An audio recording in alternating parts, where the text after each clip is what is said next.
2.500 milljónir króna sem Pálmi Haraldsson fékk lánaðar hjá Glitni fyrir hrun virðast gufaðar upp í flókinni viðskiptafléttu.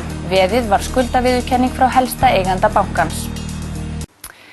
Pálmi Haraldsson notaði skuldarviðurkenningu frá Baugi sem veð þegar hann fékk 2,5 milljarða króna lán frá Glitni rétt fyrir hrun. Baugur og eigendur hans voru ráðandi hluthafar í Glitni og viðskiptafélagar Pálma. Bankinn hefur ekkert fengið greitt og peningarnir eru týndir. Pálmi Haraldsson í Fons kom víða við í góðarinu. Hann átti Iceland Express, Skeljung Securitas, flugfélagið Sterling og hluti í FL Group og bresku verslunarkeðjunni Iceland. Meðal helstu viðskiptafélaga hans var Jón Ásgeir Jóhannesson. Hann átti meðal annars gaum og réð ríkjum í Glitni.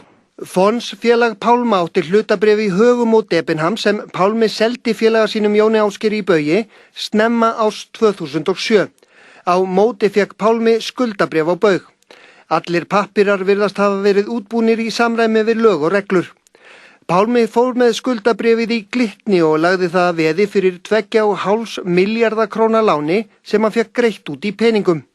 Á þeim tíma var Baugur Jóns Ásgeirs í miklum vanskilum við Glitni Jóns Ásgeirs en skuldabréfið þótti samt sem áður fullnægjandi trygging. Hlutabréfin hurfu síðar úr Baugi yfir í önnur félög Jóns Ásgeirs en allir gjalddagar voru framlengdir inn í framtíðina. Félögin 3 í þessari fléttu fóru öll á hausinn, eitt af öðru, Glitnir, Baugur og Fons. Þessa sögum má lesa úr lánasamningum, viðaukum og allskyns skjölum sem Fréttastofa hefur undir höndum. Allar skuldaviðurkenningar liggja ógreiddar í búum hinna gjaldþrota fyrirtækja. Einu alvöru peningarnir í þessum viðskiptum voru 2.500 milljónir króna sem fóru úr Glitni og í hendur Pálma Haraldssonar, en þeir peningar finnast hins vegar hvergi. Pálmi Haraldsson kenndur við Fons segir í yfirlýsingu að 2,5 milljarður sem Fons fékk að láni hjá Glitni hafi verið notaðir til að greiða skuld við Landsbankans og kaupa sjóðsbréf frá Glitni.